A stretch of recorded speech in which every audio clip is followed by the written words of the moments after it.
नमस्कार दोस्तों, मैं हूं आपका भाई प्रतीक मलिक और स्वागत करता हूं आपका आपके अपने YouTube चैनल TCA प्रतीक मलिक पर। और जैसा कि आप सबको पता है कि हमारा 15 डेज क्रैश कोर्स चल रहा है। इसके अंदर हम आज के दिन बात करेंगे पियाजे, कोहलबर्ग और वाइगोत्स्की वगैरह के बारे में। ठीक है, जो आपकी थ्योरीज है आज उनको टाइम देंगे। इस पर्टिकुलर वीडियो के अंदर हम बात करेंगे पियाजे के बारे में। ठीक है दोस्तों, चलिए बात करते हैं। सबसे पहले मैं आपको ये बता देता हूँ पियाजे से रिलेटेड आज तक क्वेश्चन आए कितने हैं। देखिए, पियाजे के 28 क्वेश्चन आए हैं पेपर 1 के अंदर, देख पाएंगे ये आप आज तक। इसी तरह से आज तक पियाजे के क्वेश्चन आए हैं 27। ठीक है, 27 क्वेश्चन आज तक पियाजे के पेपर 2 के अंदर आए हैं। चलिए अब थोड़ा सा बात कर लेते हैं। हिंदी और इंग्लिश मीडियम दोनों के अंदर आपको मिलेंगे भाई ये हमारे नोट्स। चलिए स्टार्ट करते हैं नोट्स। और वो जो क्वेश्चंस आए हैं वो भी आपको लास्ट में मिल जाएंगे। चलिए, पियाजे कॉग्निटिव डेवलपमेंट थ्योरी। सबसे पहले तो यही बात है कि कॉग्निटिव डेवलपमेंट आपके जब डेवलपमेंट हम पढ़ेंगे तो उसके अंदर आपके हमारे 3 डोमेन ऑफ डेवलपमेंट होते हैं। ठीक है, 3 भाग होते हैं हमारे जो डेवलपमेंट होता है, विकास होता है, उसके 3 भाग होते हैं। तो उसके अंदर से एक भाग होता है कॉग्निटिव डेवलपमेंट, यानी कि संज्ञानात्मक विकास। ठीक है, हमारी सोच से रिलेटेड होता है, समझ से रिलेटेड होता है, तो उसको कॉग्निटिव डेवलपमेंट कहते हैं हम। तो देखिए, पियाजे ने बात करी है रेडिकल कंस्ट्रक्टिविस्ट के बारे में। पियाजे थे रेडिकल कंस्ट्रक्टिविस्ट। ठीक है, कंस्ट्रक्टिविज्म के बारे में मैंने आपको बताया था, बच्चा जब खुद से करके सीखता है। तो पियाजे का रेडिकल कंस्ट्रक्टिविस्ट ये कहते थे कि बच्चे को तो किसी चीज़ की जरूरत ही नहीं होती, उसे किसी हेल्प की जरूरत नहीं होती, बच्चा खुद ही सीख लेगा। ठीक है, तो इसलिए इनको कट्टरपंथी कहा गया है। ठीक है, कट्टरपंथी रचनावादी कहा गया है, कट्टरपंथी थे ये। जबकि हमारे जो वाइगोत्स्की थे वो सोशल थे। ठीक है, सामाजिक रचनावादी थे। अगर इनके बीच में डिफरेंस देखें तो मेनली यही था कि इन्होंने बिल्कुल ही बच्चे को अपने आप पे छोड़ दिया और वो ये कहते थे कि नहीं, हमें थोड़ी सी हेल्प की ज़रूरत है बच्चों की। ठीक है, अब देखिए पियाजे और क्या कह रहे हैं। पियाजे ये कहना चाह रहे हैं कि जो बच्चे थे, हमने लास्ट क्लास के अंदर भी बताया था कि बच्चे अलग सोचते हैं बड़ों से, कम या ज़्यादा नहीं सोचते, वो उनसे कम या ज़्यादा इंटेलिजेंट नहीं होते, वो बस अलग सोचते हैं हमसे। ठीक है, तो ये मेन चीज़ थी। चलिए हम आगे बात करते हैं।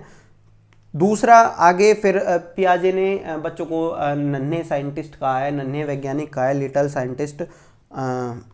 और एक्टिव एक्सप्लोरर ऑफ एनवायरनमेंट, कि बच्चे खुद से सक्रिय रूप से वो एक्सप्लोर करते हैं एनवायरनमेंट को। ठीक है, सक्रिय खोजकर्ता होते हैं। ठीक है, और वो अपने हिसाब से सिद्धांतों का निर्माण करते हैं। अगर आप समझेंगे कि जब मैंने बता रहा हूँ कि कंस्ट्रक्टिविज्म में यही था कि बच्चे खुद से चीज़ें क्रिएट करेंगे और खुद से ही समझेंगे। तो इसके अंदर वही आ गया कि वो अपने जो आपकी थ्योरीज होती है वो खुद ही बनाते हैं। ठीक है, फिर है आपका स्टेजेस। देखिए, पियाजे की जो स्टेजेस है वो मैं बता दूं आपको, टोटल 4 स्टेजेस है, जिसके बारे में हम आगे बात करेंगे।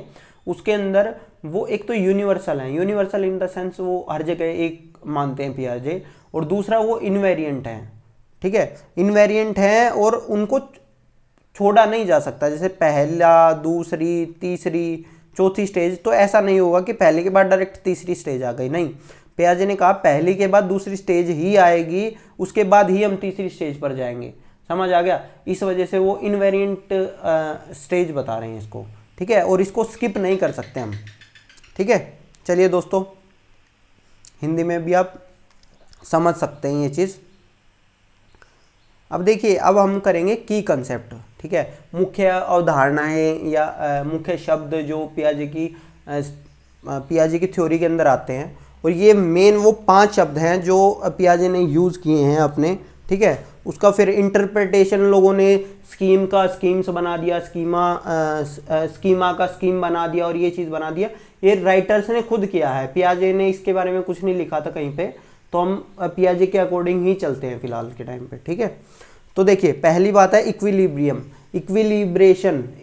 ये क्या होता है? संतुलन। अगर आपने पढ़ा हो ये होता क्या है? ये होता है कि जब हमारे पॉजिटिव और नेगेटिव, ठीक है, ये चीज़ खत्म होकर हम न्यूट्रल हो जाते हैं, जीरो हो जाते हैं, न्यूट्रल हो गए हम। ठीक है, और ये कब होती है ये प्रोसेस हमारी? जब हमारे दिमाग में बहुत सारे विचार आते रहते हैं ना, और हम ये नहीं समझ पाते कि ये चीज़ कैसी है, कहाँ है, कैसे है, तो हम बहुत कंफ्यूज हो जाते हैं।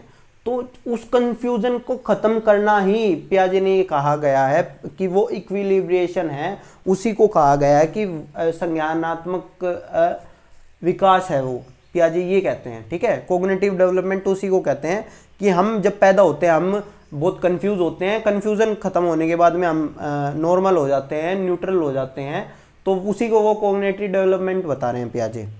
ठीक है, आगे बात करते हैं स्कीमा। देखिए स्कीमा क्या है, स्कीमा वो मेंटल ब्लॉक होते हैं हमारे, अगर मैं बताऊं the mental and psychological structure which are the building block of thinking, जिसकी वजह से हमारी थिंकिंग बनती है। ये अगर मैं आपको साधारण शब्दों में बताऊं तो ये कुछ तरह हमारे दिमाग के कंसेप्ट्स होते हैं जो हमने छोटे से लेके अभी तक हमने कंसेप्ट डेवलप करे होते हैं।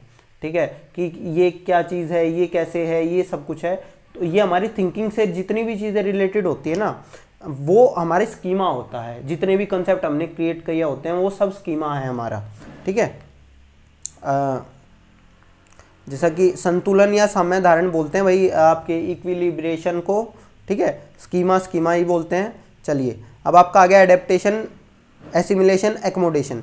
अब ये आपकी 3 प्रोसेस होती हैं अगर मैं बताऊं, और बल्कि 3 प्रोसेस भी नहीं, ये मैं कहूँगा ये 2 प्रोसेस ही होती है। इन 2 प्रोसेस को ही आप एडेप्टेशन बोलते हैं मिला के। ठीक है, एडेप्टेशन के आपके 2 पार्ट होते हैं। एडेप्टेशन के 2 पार्ट होते हैं, एक होता है एसिमिलेशन, एसिमिलेशन यानी कि आत्मसात करना, एक होता है एकोमोडेशन, एकोमोडेशन यानी कि समायोजन करना। अनुकूलन होता है एडेप्टेशन, अनुकूलन के 2 पार्ट हैं, एक आत्मसात करना, एक समायोजित करना। अब मैं पहले बात करूंगा वो आत्मसात के बारे में या एसिमिलेशन के बारे में। तो ये क्या होता है, जब ये पता चल जाएगा तो आपको ये दोनों पता चलने के बाद आप इसको खुद ही पहचान लेंगे क्या चीज़ होती है। इसको नोट कर लेना भाई, सीटेट में और अलग अलग तरह के पेपर के अंदर ये डायरेक्ट लाइनें आ जाती हैं, तो ये समझ लेना ये चीज़ें। ठीक है, यही लाइन मिलेगी आपको, यही लाइन DSSB के पेपर में भी मिलेगी, यही अलग अलग जगह मिलेंगी। तो इसका मतलब क्या होता है वो समझेंगे हम। पहले तो आप यही लाइन पढ़ लीजिए, fitting new information to existing schema, it means modifying new information. तो ये क्या चीज़ है, देखो आपके दिमाग में एक कंसेप्ट है फ्रूट्स। ठीक है, फ्रूट्स कंसेप्ट है, फ्रूट्स के अंदर ये कंसेप्ट है, इसके अंदर आपके इंफॉर्मेशन डली हुई है। इंफॉर्मेशन क्या है कि उसके अंदर एप्पल भी है भाई, उसके अंदर ऑरेंज भी है भाई, उसके अंदर तरबूज भी है, वाटरमेलन भी है, ये है। ठीक है, तो इस चीज़ को तो मैं क्या कहूँगा, इस चीज़ को तो कहूँगा इंफॉर्मेशन, और इस वाली चीज़ को क्या कहूँगा, इसको कहूँगा स्कीमा। ठीक है, इसको क्या कहूँगा, स्कीमा, जो कंसेप्ट बना हुआ है आपका। अब क्या होता है, अब एक नई चीज़ आती है, जब बच्चा पहली बार देखता है बनाना, केला। ठीक है, तो अब उसको पता चला कि ये भी फ्रूट्स है। ठीक है, अभी तक मान लीजिए उसने बस 2 ही देखे थे, एप्पल और ऑरेंज, तो 1 2। अभी उसकी इंफॉर्मेशन अब क्या हो गई कि ना भाई 3 तरह के आपके फ्रूट होते हैं, 3 तरह के फ्रूट होते हैं, इसका मतलब कि केला भी है, ठीक है, बनाना भी है उसके अंदर। तो जब उस बच्चे ने बनाना भी ऐड कर लिया तो उसने क्या किया, आपकी जो इंफॉर्मेशन थी उसको मॉडिफाई करा। अब उसने किसको मॉडिफाई करा, इंफॉर्मेशन को मॉडिफाई करा। तो ये आपका हो गया आत्मसातकरण, ये एसिमिलेशन। ठीक है, आपका जो स्कीमा क्या था, फ्रूट्स था, लेकिन अब उसके सामने आ गया पोटैटो, आलू आ गया। ठीक है, अब आलू क्या होता है, आलू यहाँ पे चौथा नंबर थोड़ी बनेगा। आलू तो एक अलग से वेजिटेबल है, तो अभी तक उसको वेजिटेबल के बारे में नहीं पता था। अब उसको क्या करना पड़ा, अब उसको वेजिटेबल, कहीं ना कहीं वेजिटेबल डालना पड़ा। ठीक है, तो अब उसने दिमाग में एक नया फोल्डर बनाना पड़ा उसे, वो था वेजिटेबल। तो देखिए ये क्या है, एकोमोडेशन क्या कहता है, चेंजिंग द एग्जिस्टिंग स्कीमा। जो आपका स्कीमा था ना उसको चेंज करना पड़ा, उसको मॉडिफाई करना पड़ा स्कीमा को ही। ठीक है, कि अभी तक वो सारी चीज़ें फ्रूट्स के अंदर डाल रहा था, लेकिन अब उसको पता चला वेजिटेबल भी कोई चीज़ होती है और इसके अंदर भी कुछ चीज़ें आती हैं। तो अब जब उसने नया फोल्डर बनाया अपने दिमाग में, तो उसको बोल रहे हैं एकोमोडेशन। ठीक है, उसको क्या बोल रहे हैं, एकोमोडेशन बोल रहे हैं। ठीक है, समझ आ गया। अब जो आलू उसने ऐड किया, तो अब उसने नई इंफॉर्मेशन इसके अंदर ऐड कर ली, तो अब हुआ क्या, अब मान लीजिए अब क्या होगा, एक टाइम ऐसा आता है कि जब बंदा बस एसिमिलेट करेगा। ठीक है, कि वो नए कंसेप्ट लगभग सारे सीख चुका है। स्टार्टिंग में बच्चे को ज़्यादा एकोमोडेशन करना पड़ता है, स्टार्टिंग में बच्चे को ज़्यादा क्या करना पड़ता है, एकोमोडेशन करना पड़ता है। उसको फ्रूट्स भी डालना पड़ेगा, पहले उसने बनाया फोल्डर फ्रूट्स के लिए, फिर उसने बनाया वेजिटेबल्स के लिए, फिर वो अलग तरह से स्नैक्स के लिए कुछ बनाएगा, ठीक है। यहाँ पे उसने स्नैक्स के लिए बना लिया, लेकिन एक टाइम ऐसी आएगी फिर वो इन्हीं चीज़ों में डालना स्टार्ट कर देगा। उसके पास जैसे कि मान लीजिए आया खजूर, ठीक है, तो उसने ड्राई फ्रूट्स डाल दिया, तो ड्राई फ्रूट्स, लेकिन एक टाइम तो ऐसा आएगा ना जब बादाम उसने देखा तो बादाम को भी वो ड्राई फ्रूट्स के अंदर ही डालेगा। तो मतलब कि ये बहुत स्टार्टिंग फेज में हम जो बच्चा होता है वो एकोमोडेशन करता है, ठीक है। मैं ये नहीं कह रहा कि हमेशा स्टार्टिंग फेज में ही करता है, हो सकता है मैं कोई नया कंसेप्ट आज सीखूं, मेरे दिमाग में कोई एक नई कैटेगरी बने, ठीक है, ये एक एग्जांपल दे रहा हूँ कैटेगरी वाइज मैं आपको, कि एक नई कैटेगरी बने तो वो एकोमोडेशन होगी, तो वो बहुत स्टार्टिंग फेज में होती है बच्चे के साथ में, ठीक है दोस्तों। चलिए स्टार्ट आगे चलते हैं। और हम अब देखिए, अब जो वो पिछली चीज़ें थी ना, वही आपकी जो भी हमारी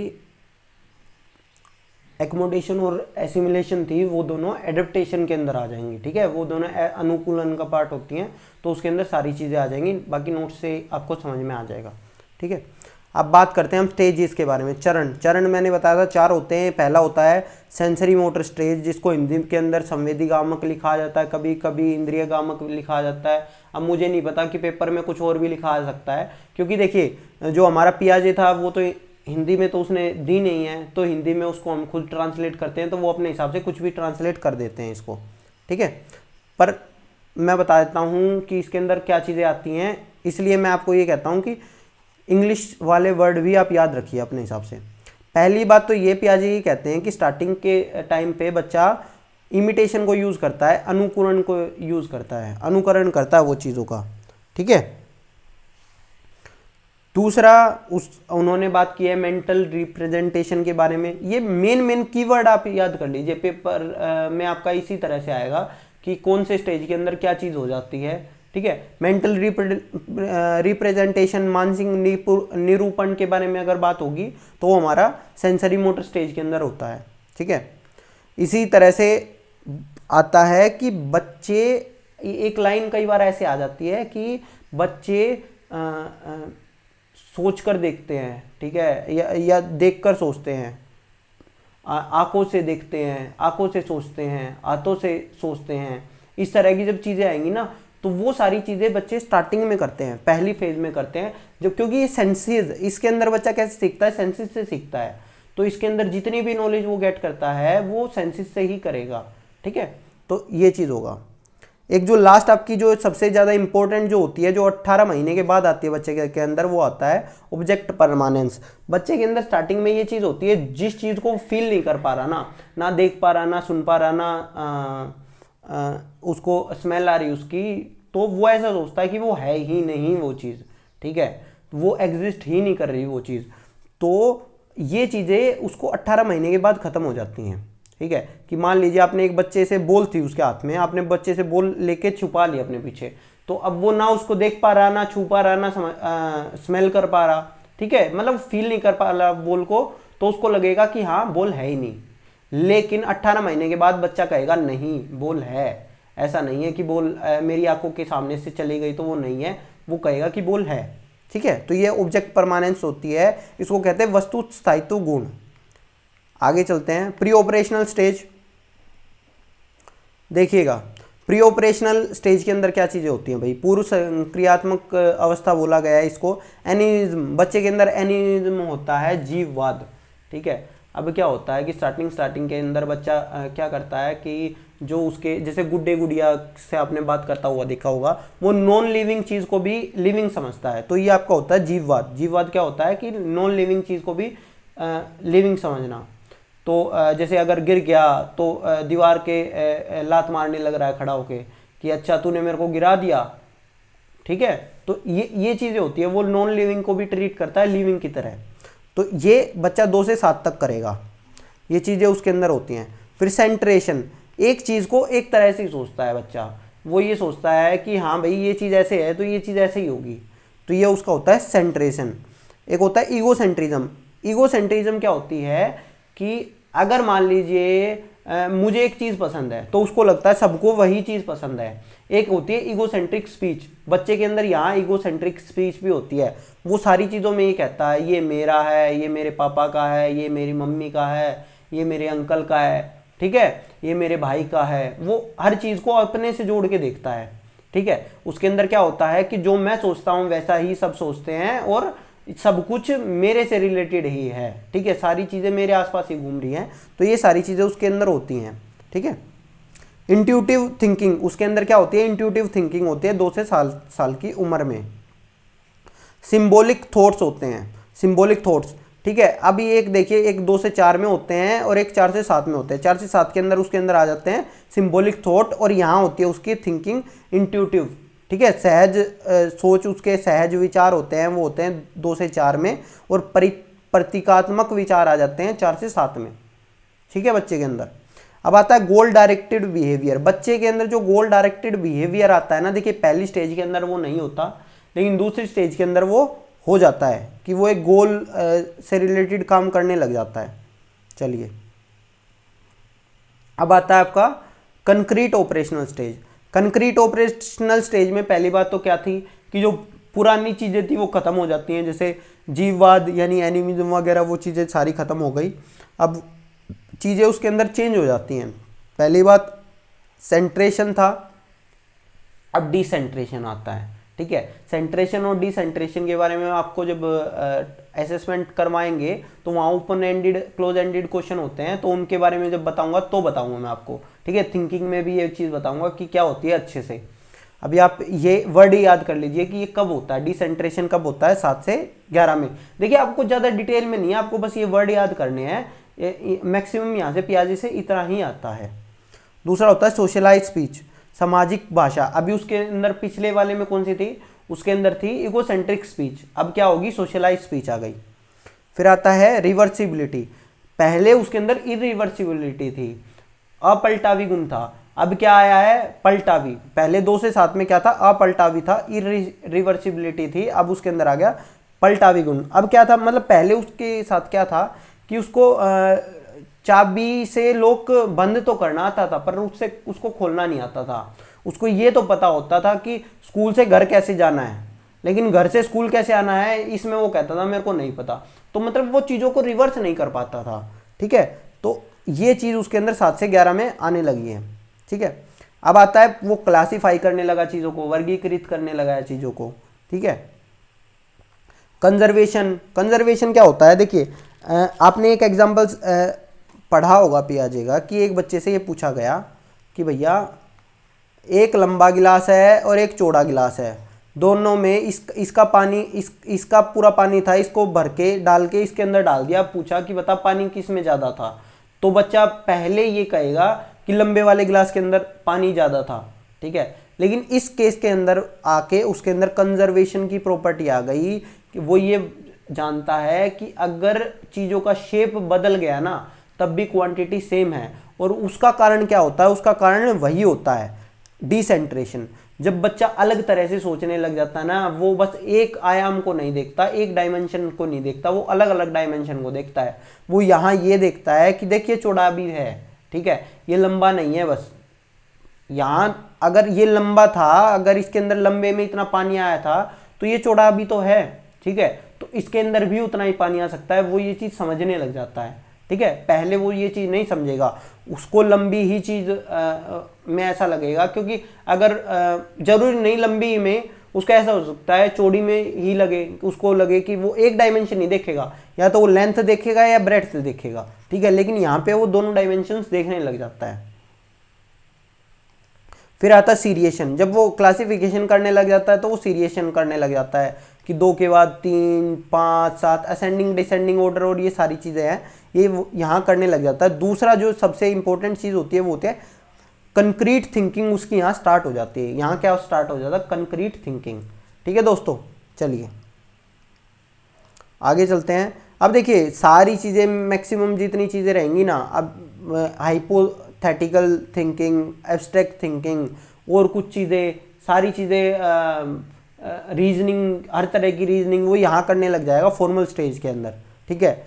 और उसके अंदर एक जो मेन चीज़ आएगी वो आएगा पर्सनल फेबल और एडोलसेंट ईगोसेंट्रिज्म।